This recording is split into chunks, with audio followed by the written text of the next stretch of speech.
नमस्कार दोस्तों, आपका स्वागत करता हूँ the deep knowledge breaking news channel पे। आज हम लोग पढ़ने जा रहे हैं क्लास 11th के लिमिट एंड डेरिवेटिव्स। तो यहाँ पे मैं आपको एग्जाम्पलर बेस्ड क्वेश्चन लगवा रहा हूँ। तो सबसे पहले आपका बेस क्लियर कर दूँ कि यहाँ पे कौन कौन से फॉर्मूले का इस्तेमाल किया जाएगा। इसके बाद हम लोग क्वेश्चन भी लगाएंगे। तो आज की क्लास में हम लोग बेस अपना क्लियर करेंगे और क्वेश्चन कुछ लगाएंगे। ठीक है, चलिए स्टार्ट करते हैं। पहली बात यह है कि लिमिट क्या होती है। लिमिट ऑफ अ फंक्शन के बारे में मैंने आपको शुरुआत की वीडियोस में समझाया था, फंक्शन आखिर होता क्या है। ठीक है, अब इस फंक्शन को डिफाइन किया जाता है डोमेन और रेंज में।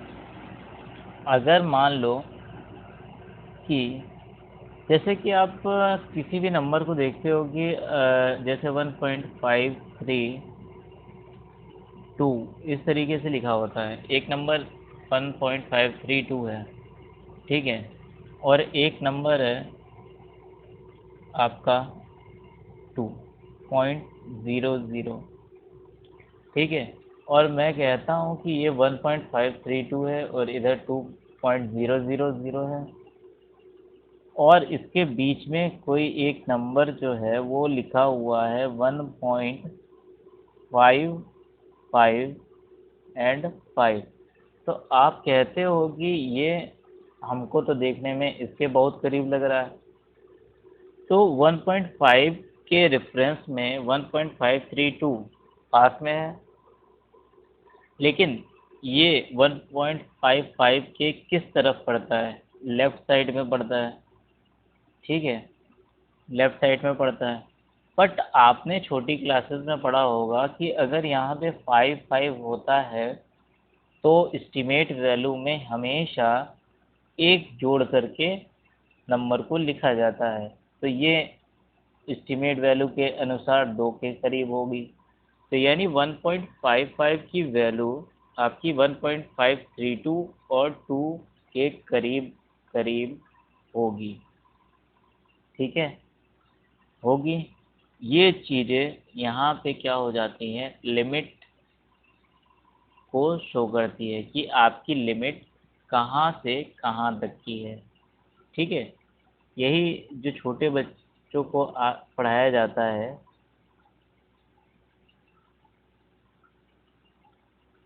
कि आप लोग 1.56 लिखा है, तो आप क्या कर सकते हो, 1.6 को हटाया, ये 5 से बड़ा है नंबर, इसलिए यहाँ पे मैं 1.6 भी लिख सकता हूँ, ठीक है। ये लिख सकता हूँ कि नहीं? तो ये इसके करीब है, इसलिए मैंने 1.6 लिख दिया, ठीक है। ये तो इसके भी करीब है ना 1.50 के, तो ये भी तो एक आंसर हो सकता है हमारा। लेकिन ये तो कम है और ये ज़्यादा है। ये कितना ज़्यादा है? 4 ज़्यादा है। और ये कितना कम है? तो तुम कहोगे कि 4 तो 6 कम है कि नहीं? तो हम जो करीब होती है, यानी जिसका डिफरेंस कम होता है, वही वैल्यू को अपना आंसर मान लेते हैं, ठीक है। इसके पीछे ये फंडा रहता है। तो अब ये चीज़ें कहाँ से आती हैं? ये फंक्शन को तो आपने पढ़ लिया था। फंक्शन में जब लिमिट लग जाती है तो हमें ये जो अभी ज्ञान आपको दिया हमने, उससे ये चीज़ आती है, ठीक है। उसके बाद अब आते हैं अपने चैप्टर पर। अगर f एक ऐसा फंक्शन है जिसको डोमेन I में हमने डिफाइन कर दिया है और a एक पॉइंट है जो I में बिलोंग करता है, तो f की लिमिट क्या हो जाएगी? Limit x tends to a, f x इसका मतलब ये होता है कि x की वैल्यू a नहीं है, लेकिन a को टेंस कर रही है, यानी ये क्या करती है, a को टेंड करती है। ठीक है, जैसे कि मान लो ये एक कर्व है और यहाँ पे एक पॉइंट है x इक्वल्स टू a, ये एक पॉइंट है। ठीक है, तो आपकी ये वैल्यू भी हो सकती है और आपकी ये वैल्यू भी हो सकती है। तो जब आप इस डायरेक्शन में जाते हो तो x की पॉजिटिव डायरेक्शन में जाते हो, और ये राइट हैंड होता है और ये लेफ्ट हैंड होता है, इसलिए, और लेफ्ट हैंड में x जो है वो तो निगेटिव है। ठीक है, इसलिए कभी भी आप देखते हो कि लेफ्ट हैंड लिमिट कैसी ली जाती है, negative, x tends to a, और इसको दर्शाया कैसे जाता है, x tends to a negative effect, इस तरीके से दर्शाया जाता है। ठीक है, इसको कहते हैं LHL। और इसी तरीके से अगर हम limit x tends to a positive लिख देते हैं, तो ये हमें बताता है कि ये जो लिमिट है वो RHL है। क्या है, RHL। ठीक, राइट हैंड लिमिट। ठीक, हमारा जो आंसर है वो पर्टिकुलर ये नहीं है, इसका एक रेंज है, यानी ये वाला जो पार्ट है आपका, ये वाला जो पार्ट है इसको मैंने कवर अप कर दिया। देखो इसको अलग रंग से मैं कर देता हूँ। ये वाला जो पार्ट है पूरा आपका L से R तक की जो डिस्टेंस है, कवर्ड पार्ट है, ये हमारा पूरा का पूरा क्या है, एफेक्ट्स का रेंज। ठीक है, और डोमेन आपका पता ही चल गया कि ए निगेटिव वाली वैल्यू होगी, ए पॉजिटिव वाली वैल्यू होगी, और ए तो होगा ही होगा। ठीक है, बात समझ में आ गई होगी आशा करता हूँ।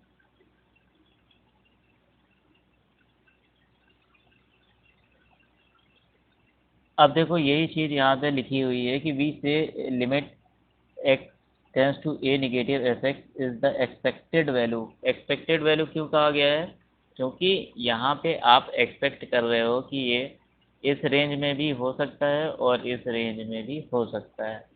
ठीक है, इसकी वैल्यू का एक रेंज हो जाएगा कि ये वैल्यू इन दो पॉइंट्स के बीच में लाई कर रही है।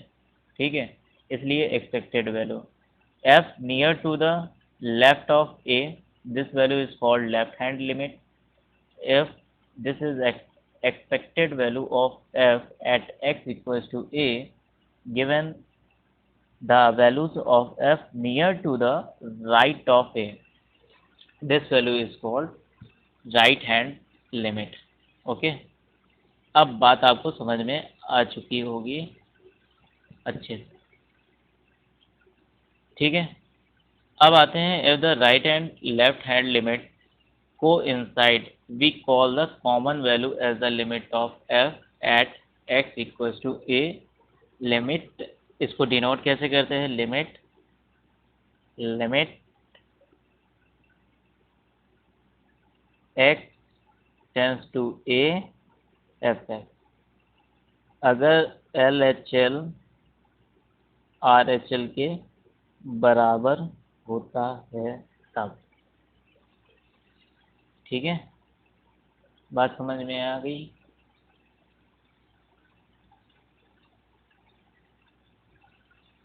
ये बात आप लोग एकदम कंठस्थ कर लो कि लिमिट, फिर उसके बाद इसमें एक डेरिवेटिव, ये दो जो पॉइंट हैं आपके, ये दो पॉइंट बहुत ही इंपॉर्टेंट है। क्लास 12th में इससे लेग्रांजे थ्योरम आती है, बहुत सारी थ्योरम इनसे पूछा जाता है, जहाँ पे लिमिट और डेरिवेटिव्स का बहुत ज़्यादा इस्तेमाल होता है।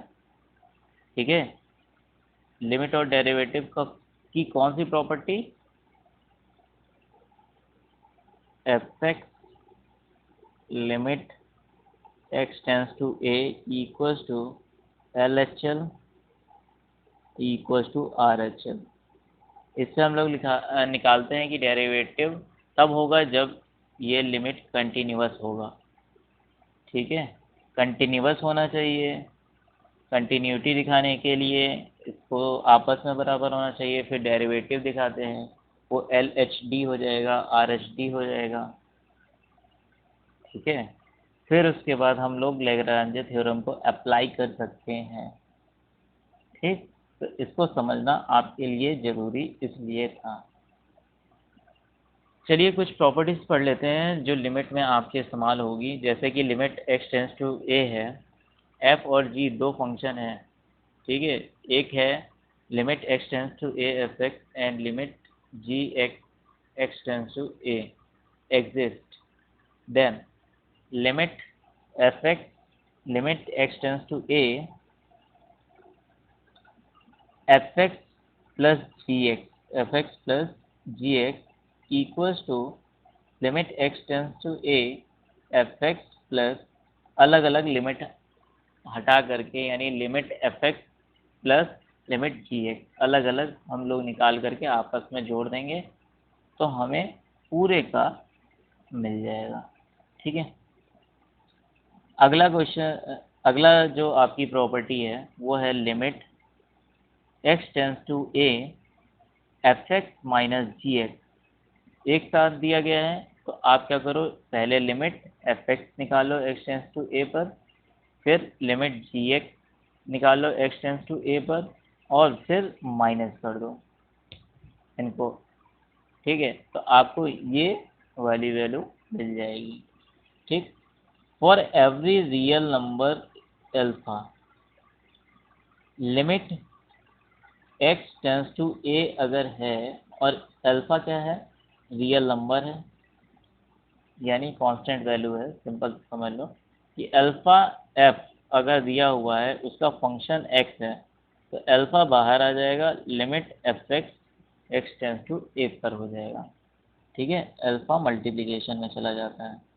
अगर limit x tends to a है, f x g x multiplication है, तो आपका अलग अलग वैल्यू निकाल करके मल्टीप्लाई करके आप आंसर निकाल सकते हो। अगर डिवीज़न में है तो आप अलग अलग वैल्यू निकाल करके अलग डिवाइड कर दो, उसके बाद भी आपकी वैल्यू मिल जाएगी, जहाँ पे जी एक्स जो है वो 0 के बराबर नहीं होगा। ठीक, अब limit of polynomial and rational number. Polynomial और रेशनल नंबर की लिमिट क्या होती है, एक्स जो है ए टेंस कर रहा है, ए एक्स टेंस कर रहा है ए की तरफ, आप एक्स की जगह पे ए की वैल्यू रख दो और जहाँ जहाँ एक्स है वहाँ वहाँ ये ए को पुट कर दो, आपका आंसर निकल करके आ जाएगा। ठीक है, एंड इम्पॉर्टेंट, और ये बहुत ज़्यादा इम्पॉर्टेंट है, दिस इज़ इम्पॉर्टेंट। ये कब इम्पॉर्टेंट बन जाएगा, जब आप 12th क्लास में जाओगे डिफ्रेंशिएशन करोगे, वहाँ पे बहुत ज़्यादा इम्पॉर्टेंट बन जाता है। ठीक है, अब एक ये वाला भी इम्पॉर्टेंट है। ये क्या बोलता है, इसीलिए यहाँ पे लिखा हुआ है इम्पॉर्टेंट लिमिट, कि अगर limit x tends to a है और x to the power n minus a to the power n है अपॉन x माइनस a है, तो वैल्यू क्या हो जाएगी, n a to the power n minus 1।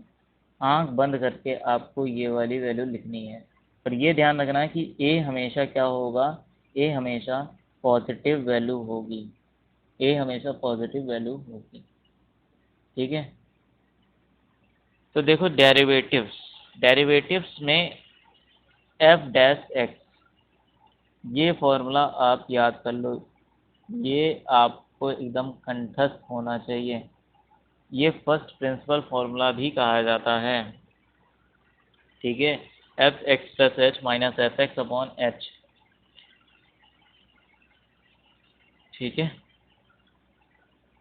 इसमें क्या होता है, इसमें अगर हमारे पास एल एच डी निकालना होता है और आर एच डी निकालना होता है, यानी लेफ्ट हैंड डेरिवेटिव और राइट हैंड डेरिवेटिव, तो यहाँ पे क्या हो जाता है, अगर लिमिट एल एच डी में है तो h टेंस टू 0 जो लिखा हुआ है, अगर इसको मैंने निगेटिव कह दिया तो F x minus H minus F x upon H हो जाएगा।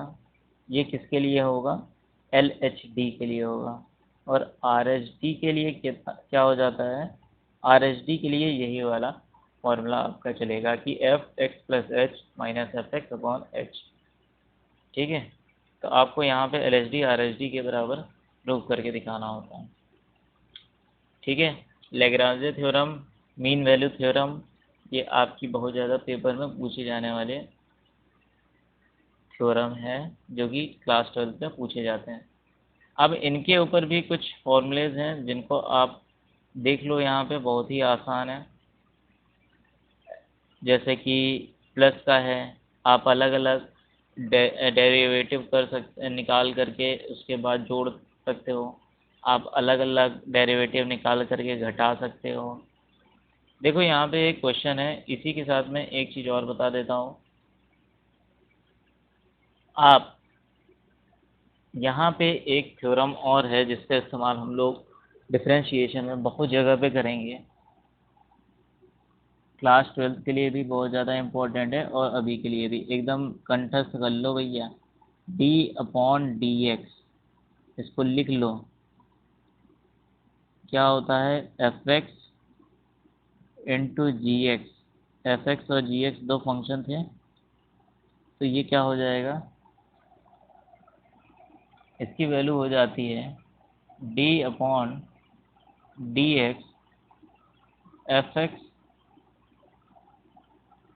ये एक bracket, into g x plus f x into d y by d x into g x, ये एक ब्रैकेट। इम्पोर्टेंट फॉर्मूला है, इम्पोर्टेंट। ठीक है, अगला formula d upon d x f x और जी एक्स का रेशियो कैसे निकलता है? जी एक्स का स्क्वायर। जी एक्स पहले आप मल्टीप्लिकेशन में ले जाइए, d y by d x निकालिए एफ एक्स का, फिर माइनस करें। ठीक है, यहाँ पे क्या आएगा? एफ एक्स बाहर आ जाएगा और इसका मल्टीप्लिकेशन लगेगा d y by d x into g x. इस तरीके से ये फॉर्मूला बनता है। ये मोस्ट इम्पॉर्टेंट फॉर्मूला हैं जिनको मैंने आपको लिखवा दिया है। क्लास 12th में इन दो फॉर्मूले से आपके लॉन्ग क्वेश्चन आंसर होंगे। मैं बता रहा हूँ, इसको बहुत ही ज़्यादा इम्पोर्टेंस देना। ठीक है, नहीं तो पछताओगे। चलो अब क्वेश्चन लगाते हैं, बहुत हो गया पढ़ाई लिखाई। अब देखो, सबसे पहले यहाँ पे मैंने क्या बताया कि अलग अलग डेरिवेटिव आप लोग निकाल लो, या फिर आप लोग इसको एक साथ भी कर सकते हो, कोई दिक्कत नहीं है। कर पाओ तो एक साथ कर सकते हो। अब देखो किस तरीके से हम लोग देखते हैं कि अलग अलग करने में फ़ायदा है या एक साथ। तो यहाँ पे एक्स टेंस किसकी तरफ कर रहा है? दो की तरफ कर रहा है। एक्स टेंस कर रहा है दो की तरफ, तो आप क्या करो, एक्स की वैल्यू 2 रख दो। तो पहले में जब मैंने 2 रखा तो मुझे मिला क्या? 2 माइनस 2। दूसरे में मैं रखूँगा तो इसमें मिल जाएगा 2 1, और यहाँ से मिल जाएगा 2 का क्यूब, यहाँ से मिल जाएगा 3 गुने 2 का स्क्वायर प्लस 2 गुणे 2। ठीक है, ये इस वैल्यू को तुम लिख सकते हो इनफाइनाइट। अगर ये इनफाइनाइट दे दिया तो आपका इवेल्यूट तो होगा ही नहीं, इसका मतलब रॉन्ग आंसर आ गया। तो आप इसको अलग अलग नहीं कर सकते। ये बात समझ में आ गई? ये बात आप लोग को अच्छे से समझ में आ गई होगी कि कब आप इसको अलग अलग नहीं कर सकते हो और लिमिट तुरंत कब आप पुट नहीं कर सकते हो। ये बात आपको समझ में आ गई होगी कि डिनोमिनेटर में इनफाइनाइट नहीं बनना है। ठीक, अब आते हैं क्वेश्चन को करने पर। तो limit x tends to 2 1/x-2 minus 2 into 2x-3 upon, आप यहाँ पे देख रहे हो सब में x है तो मैं x को कॉमन ले लिया, x square minus 3x plus 2। अब यहाँ से आपको दिख रहा है कि ये तो क्वाड्रेटिक इक्वेशन बन गई। तो लिमिट x टेंस टू 2, तो 1/x-2 minus 2 into 2x-3 upon, अब क्वाड्रेटिक इक्वेशन मैंने आपको सॉल्व करना सिखाया है तो यहाँ पे मूर्खता ना करना कि करने बैठ जाओ। ठीक है, x-2 और x-1 इस तरीके से आपको डायरेक्ट लिख देना है। तो लिमिट x टेंस टू 2, अब यहाँ पे ले लो एलसीएम। तो x-2 x-1 यही आएगा। यहाँ पे x-1 की कमी माइनस 2, यहाँ पे तो किसी चीज़ की कमी नहीं है, 2x-3, तो इसको मैंने ऐसे लिख दिया।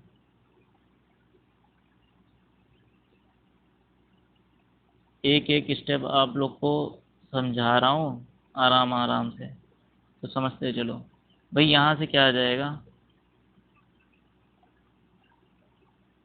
यहाँ से आ जाएगा x² माइनस एक्स, और यहाँ से कितना आ जाएगा 4x और प्लस का 6 बट्टे में x-2 x-1,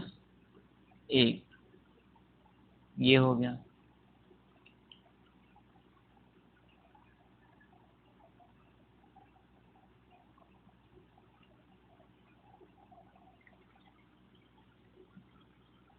तो अब देखो limit x tends to 2, x² minus का 5x प्लस का 6 अपॉन x-2 x-1। ठीक है, लिमिट x टेंस टू 2, आप देख रहे होगे ऊपर क्वाड्रेटिक इक्वेशन बन गई है फिर से। तो फिर से हम सॉल्व नहीं करेंगे, x-3 x-2 लिख देंगे, और क्या आ गया नीचे x-2 और x-1 इतना आ गया। अब आप देख रहे हो कि x-2 से x-2 कैंसल हो गया। ठीक है, अब देखना, अब क्वेश्चन हो गया आपका बहुत आसान।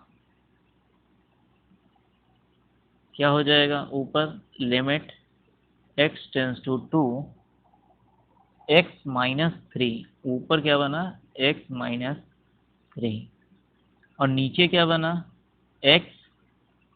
x-1। ठीक है, इतना बना। अब आप बताओ, अगर मैंने x की वैल्यू 2 रख दी तो x की वैल्यू मैंने 2 रख दी, x की वैल्यू मैंने क्या रख दी 2, तो मेरे को यहाँ से क्या मिलेगा 2-3 अपॉन 2 2-1, यही मिलेगा। तो आप कहोगे कि ये वैल्यू तो -1 है और ये है 2 इंटू 1, तो आपका आंसर क्या आ गया -1/2।